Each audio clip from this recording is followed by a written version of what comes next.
Good morning, everyone. Welcome to a Monday morning episode of the Call Sheet Podcast here at the Fans First Sports Network.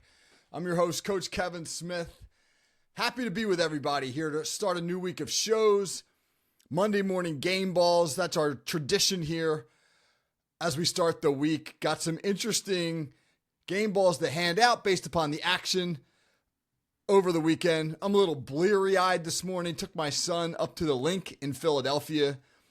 He's a diehard Lions fan. We went to see the Lions. Eagles game, didn't get home until the wee hours, but I'm up early this morning to knock this out and talk football with everybody. The greatest game on God's green earth. So, Monday morning game balls. Let's start with last night. I'm going to give a game ball out to the Philadelphia Eagles fans. And here's why. I took my son to the Link. He is a Lions fan, 12 years old. He was in full Lions gear. Brian Branch jersey, Lions hat, not trying to hide his fandom at all. I mean, we sat in some pretty good seats, so it wasn't like we were up in the cheap seats where maybe the clientele, maybe the crowd was a little bit rougher, and maybe they would have let him have it a little bit more. But I got to say this. Nobody heckled him. Nobody, maybe out of respect for the fact that he was 12 years old, nobody talked any smack. Nobody gave him a hard time.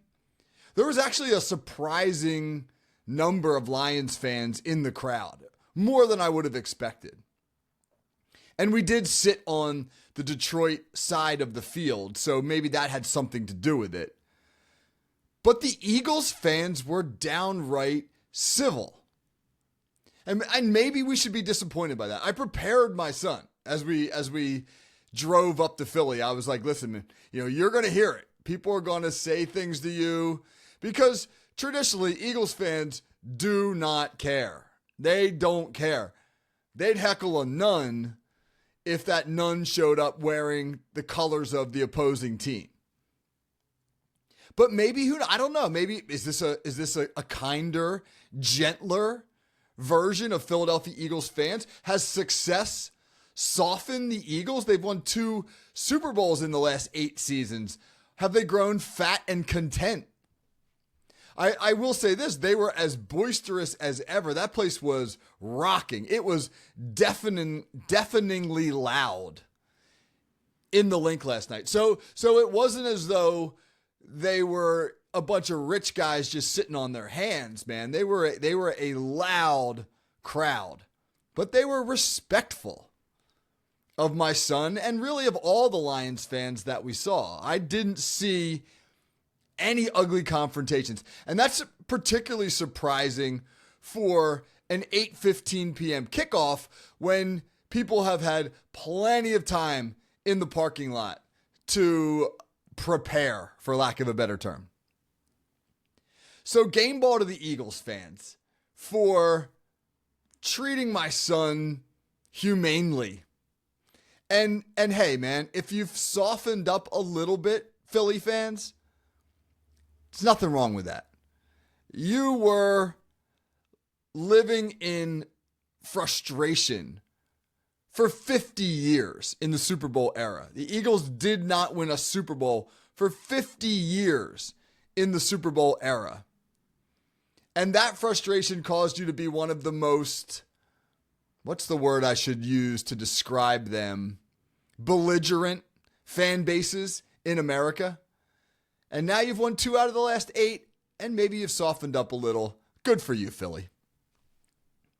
Game ball number 2, backup quarterbacks. Boy, what a day some of the backup quarterbacks who were forced into the lineup had.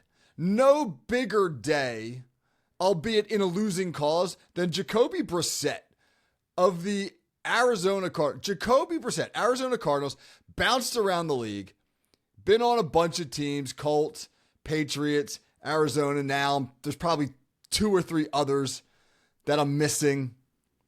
He's had varying degrees of success, but just never been able to stay in the lineup as a starter. Never been able to perform consistently well in order to be a long-term starter, but he's had his moments.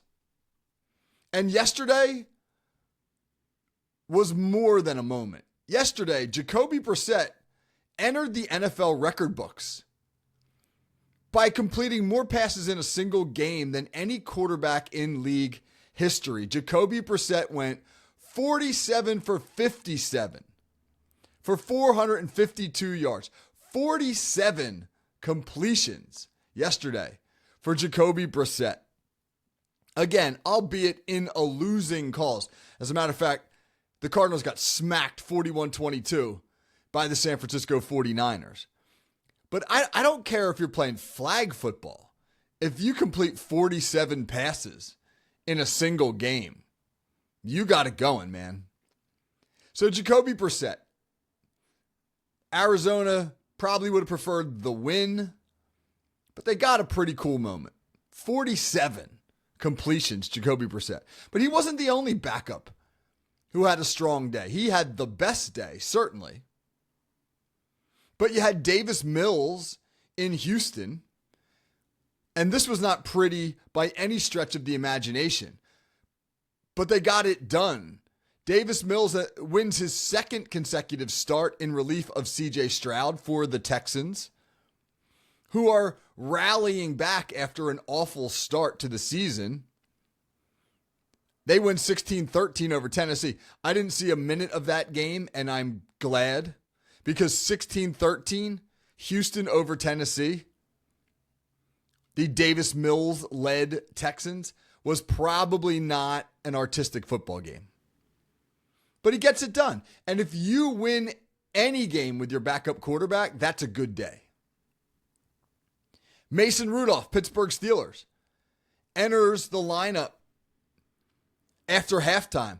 Aaron Rodgers leaves the game late in the second quarter with a wrist injury, cannot return.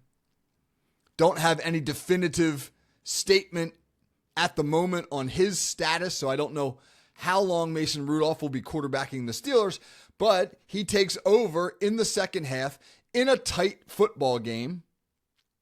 Steelers leading 10-6 at the half and leads them to a 34-12 victory.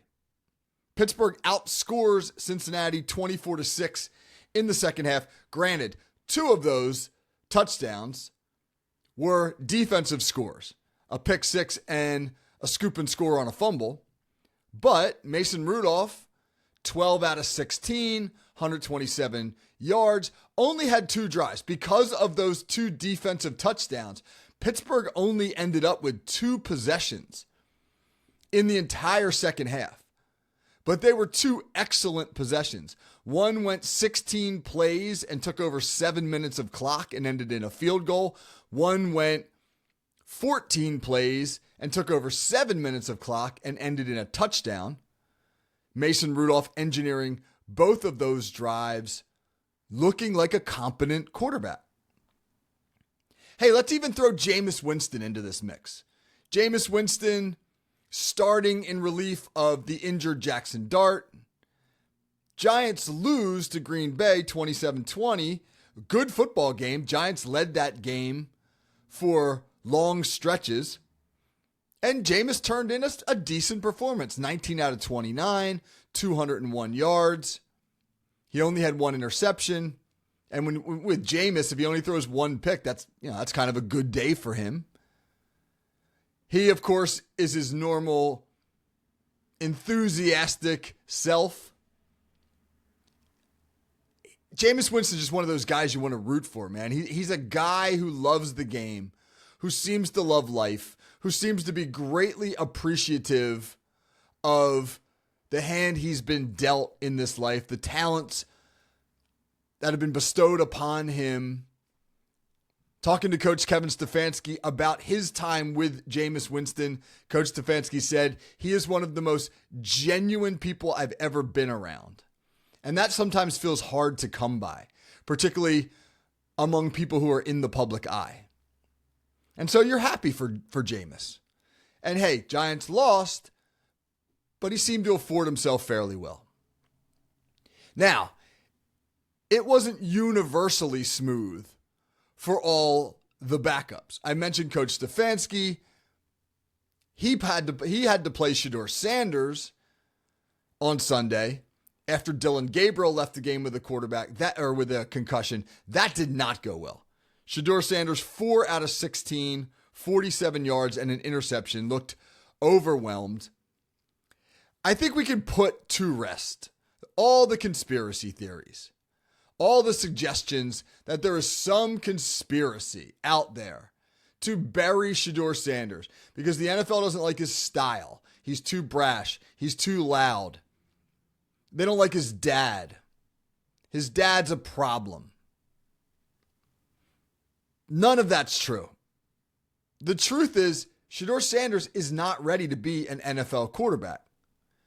Kevin Stefanski said it entering the season. He said, we see this as a redshirt year. This is a guy coming into the league who has a lot to learn about playing quarterback. He has a lot of natural ability. He has the talent and the tools to one day perhaps be an NFL quarterback, but he's not there right now. He needs to sit and learn. And at the time, Shedeur Sanders was Cleveland's 4th quarterback. They had Kenny Pickett, who they'd traded for. They had Joe Flacco, who they'd signed. They had Dylan Gabriel, who they drafted in the 3rd round. And then, confoundingly, they drafted Shedeur Sanders in the 5th round. They kept all 4 of them initially. Shedeur was going to be the 4th guy. But kind of one after another, man, they began to sort of move the pieces around, right? Pickett got traded. Flacco got traded. Suddenly, Gabriel was the starter and Shedeur was the number 2. And now Gabriel is hurt. And we'll see, like Rodgers, not sure how long he'll be out. Decent chance, however, Shedeur has to play quarterback next week for the Browns. At least he'll get the opportunity to prepare with the ones. Something he has not yet had this season. So, not a great outing for Shedeur, but for the rest of the backups, game ball to them. Game ball number 3, elite defenses. Let's talk about 3 of maybe the 3 best defenses in the NFL. Certainly 3 out of the top 5 or so. The Broncos, the Rams, the Eagles. Boy, did those defenses have a day on Sunday. Denver and coordinator Vance Joseph bottled up the Kansas City Chiefs. 22-19 victory for Denver in Denver. Huge win. Gets Denver to 9-2 and now puts them 3 full games in the loss column up on Kansas City as the Chiefs fall to 5-5.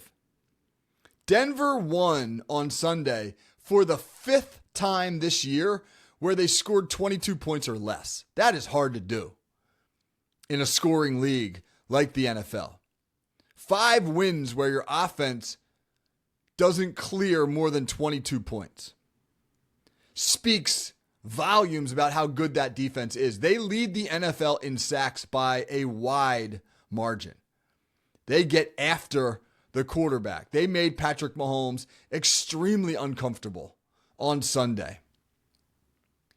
And they've got the reigning defensive player of the year, Patrick Surtain, in the secondary. They can cover, they can run, they can hit.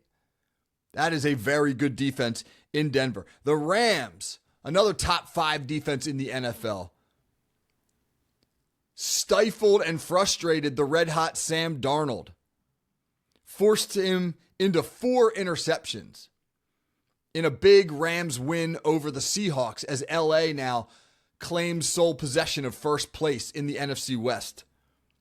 Interesting twist by defensive coordinator Chris Shula.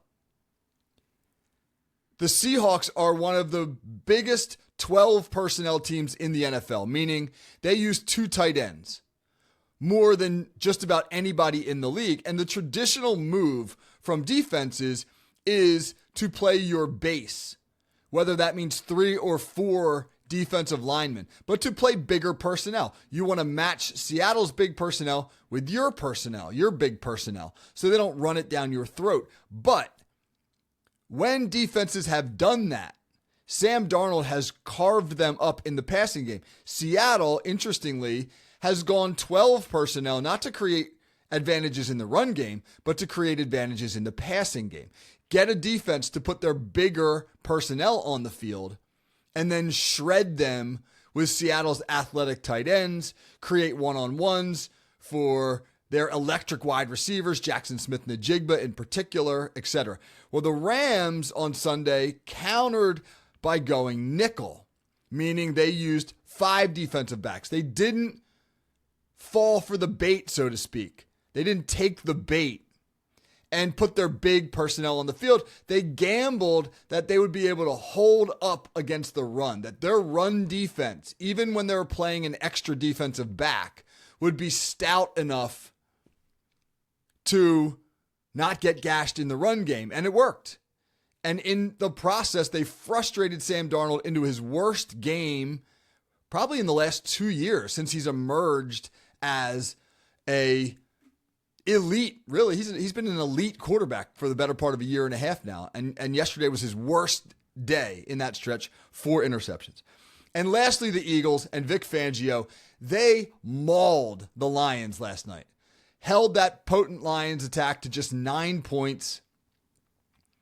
My son said, as we drove home from the game, my son said, Dad, thank you for taking me. It was his first ever Lions game. He was really excited. We had great seats right down near the field. He had a wonderful view of the game. He was really excited. He said, I just wish the Lions gave me more to cheer about. And he's right. There wasn't much to cheer about. They scored 1 touchdown. It came on a real quick drive. I think the drive lasted 4 plays. 2 of them were big chunk plays, including a 40-yard touchdown to Jameson Williams. That was it. That was the end of the highlights.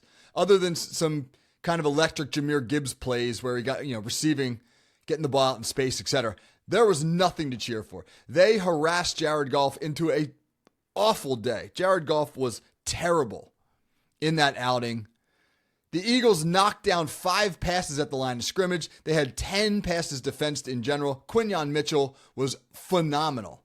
Amon-Ra St. Brown, who is an elite wide receiver, could not get separation from Quinyon Mitchell. Cooper DeJean, phenomenal football player. Vic Fangio, boy, does he have a unit. He has stud defensive tackles in Jalen Carter, the big Davis kid. He's got some elite edge rushers. Jalen Phillips has been a huge addition for Philly. Fast linebackers, a brilliant secondary, and one of the best DCs in the league in Fangio. That Eagles defense might be the best in the league. So the elite defenses in Denver, LA, and Philly really showed up yesterday. Game ball number 4, surprising first place teams. If you look at the 8 teams in first place, you got some chalk there, right? You got the Eagles and the Rams. That's not surprising. And the Bucks. Although the Bucks are hanging on by a thread now, only a half game up on the surprising Carolina Panthers. But the other 5 first place teams, if you were picking first place teams back in August after 11 weeks of the regular season, you'd be hard pressed to get more than 2 or 3 of this other group right. The entire AFC is surprising. New England in first place in the East. Most people would have said Buffalo. Pittsburgh in the North. Most people would have said Baltimore. Indy in the South. Most people probably would have said Houston. And the Broncos out West, most people probably would have said the Chiefs. And then in the NFC North, you have the sneaky hot 7-3 Chicago Bears. It's awesome. It makes football interesting. Nobody wants the same teams year after year after year after year. And granted, the Bills, the Chiefs, the Ravens, teams like that, by the time we get to late December, they might all be back in the conversation. But right now they're not. And isn't it so much more fun talking about Daniel Jones in Indy and Drake May's ascension in New England and what Ben Johnson's doing with the Bears and how Aaron Rodgers is having a renaissance in Pittsburgh? Isn't that so much more fun than talking about Lamar and Mahomes and Allen again? It just makes it interesting. So game ball to those surprising first place teams throughout the league. And let's end the show with this. Selfishly, I want to do this selfishly here to end the show. Game ball, Upper Township Indians, 7th and 8th grade varsity team that I'm helping to coach, that my son plays for winning their playoff game on Saturday night. A 29-7 win over the team from Egg Harbor Township, coached by my good friend Dink Trenowell, excellent football coach, who also coaches at Atlantic City High School. They made it to the South Jersey Final in the biggest group here in New Jersey, Group 5. But it was fun. It's so much fun coaching this 7th and 8th grade team, man. They're just kids having a good time and playing some damn good football. Our quarterback, Anderson Wisniewski, who is the son of the CEO here at Fans First, Ken Wisniewski, threw 4 touchdown passes Saturday night. My son Aiden caught 2 of them. Anderson's got 20 touchdown passes on the season. You don't see too many 7th and 8th graders with 20 touchdown passes. It's been a blast coaching that team.